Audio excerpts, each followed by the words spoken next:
بچہ جب ماں کے پیٹ میں ہوتا ہے تو وہ کس طریقے سے اپنی ماں کو بہت ساری بیماریوں سے، بہت سارے ڈیمیجز سے بچاتا ہے۔ بچے کے اسٹیم سیلز ماں کی جسم میں کس طرح کام کرتے ہیں؟ سائنسی تحقیقات کے مطابق ماں کے جسم میں موجود بچے جنین کے جسم سے خلیے ماں کے جسم میں منتقل ہوتے ہیں اور بہت عرصے یا پھر دائمی طور پر ماں کے جسم میں موجود رہتے ہیں اور ماں کے جسم اور مختلف اعضاء کا حصہ بن جاتے ہیں۔ ماں اور بچے کے درمیان خوراک اور دوسری چیزوں کے تبادلے کے لیے پلیسینٹا موجود ہوتا ہے۔ اس پلیسینٹا کے راستے بچے کے جسم سے خلیے ماں کے جسم میں شامل ہوتے ہیں۔ خلیوں کا اس طرح بچے سے ماں میں آنا کوئی اتنی نئی تحقیق تو نہیں۔ 1979 میں اسٹینفورڈ یونیورسٹی میں ہونے والی ایک تحقیق میں ماں کے خون میں وائی کروموسومز والے کچھ سیلز ملے۔ عورتوں میں وائی کروموسومز والے سیلز اصل میں عورت کے جسم میں پلنے والے بچے بیٹے کے ہیں۔ 1996 میں یہ دیکھا گیا کہ ایک عورت کے جسم میں اپنے بیٹے کو جنم دینے کے 27 سال بعد بھی بیٹے کے اسٹیم سیلز موجود تھے۔ ماں کے جسم میں آنے والی ان اسٹیم سیلز میں یہ خصوصیات ہوتی ہیں کہ یہ جسم کے کسی بھی خلیوں کی طرح بن سکتے ہیں۔ یہ پلیومپوٹنٹ اسٹیم سیلز ہوتے ہیں جن سے کہ آگے بچے کا پورا جسم اور جسم کے مختلف اعضاء بنیں گے۔ یہ سیلز جسم کے کسی بھی سیل کی صورت لے سکتے ہیں اور تقسیم ہو کر اپنی تعداد بڑھاتے ہیں۔ جب اسٹیم سیلز کا اس طرح آنا دریافت ہوا تو پہل ان کا تعلق آٹو امیون بیماریوں سے بھی جوڑا گیا، لیکن مزید تحقیقات نے ان کے پیچھے اثرات کی طرف اشارہ کیا۔ جیسا کہ اوپر بیان کر چکا ہوں کہ یہ ایسے اسٹیم سیلز ہیں جن سے جسم میں موجود کوئی بھی سیلز بن سکتے ہیں۔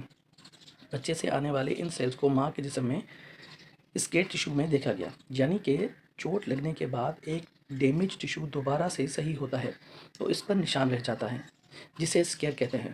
ماں کے جسم کی جگہ جلد کے ٹیشوز ڈیمیج ہوئے، وہاں ان سیلز کو دیکھا گیا جو کہ اس ٹیشو میں مدد دے رہے تھے۔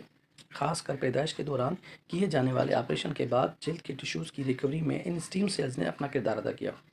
چوہوں پر ہونے والے تجربات میں دیکھا گیا کہ ایک پریگننٹ مادہ چوہے کے کنٹرول طریقے سے دل کو ڈیمیج ہارٹ اٹیک کروایا گیا۔ پھر اس چوہے کے دل کا مطالعہ کیا گیا تو معلوم ہوا کہ اس کے جسم میں موجود جنین سے آنے والے اسٹیم سیلز نے اس کی دل کے متاثرہ خلیوں کی جگہ لی اور دل کے نئے خلیے پیدا کیے۔ اس بات کی بھی کچھ ثبوت ملے ہیں کہ یہ اسٹیم سیلز نیورو ڈیمیج یا پھر ڈیمیج شدہ جو اعضاء ہیں اس کی درستگی میں بھی کچھ کردار ادا کرتے ہیں۔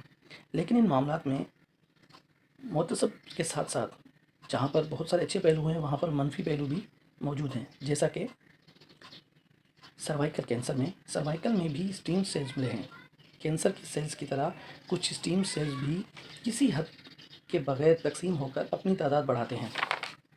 اس کے علاوہ یہ بھی دیکھا گیا ہے کہ ایک ہی ماں کی اولاد میں بڑے بہن بھائیوں کے کچھ اسٹیم سیلز چھوٹے بہن بھائیوں کے جسم میں بھی پائے گئے ہیں جو کہ ماں کے جسم سے ان میں منتقل ہوئے۔ اس طرح سے جسم میں جینیاتی طور پر مختلف سیلز کا موجود ہونا مائکروپلیسمز کہلاتا ہے۔ اس سیلز کے مختلف ماں کے جسم کی طرف سے امیون رسپانس آئے گا یا نہیں، یہ چیز اس بات پر منحصر ہے کہ کیا مدافعتی نظام ان خلیوں کو بطور اینٹیجن لیتا ہے یا نہیں۔ البتہ ایک بار جب یہ اسٹیم سیلز جسم کے اعضاء کے سیلز کے ساتھ مل گئے اور ان کی طرح ہی بن گئے، پھر مدافعتی نظام ان کو ختم کرے یہ تقریباً ناممکن ہے۔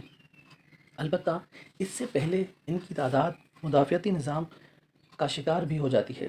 یہ سیلز ماں کے جسم کے مختلف حصوں میں ملتے ہیں، جیسا کہ جلد، خون، بون میرو، جگر، جبکہ چوہوں میں یہ دماغ میں بھی ملے ہیں۔ جب یہ اسٹیم سیلز کسی خاص عضو میں پہنچ جاتے ہیں اور پھر آس پاس کے سیل سے خاص کیمیائی روابط کے بعد یہ خلیوں جیسے ہی بن جاتے ہیں، اس کے معاملے میں بھی مزید ریسرچ جاری ہے۔ ابھی ان اسٹیم سیلز کا کردار اور ان کے ممکنہ فائدے اور نقصان واضح نہیں ہو سکے۔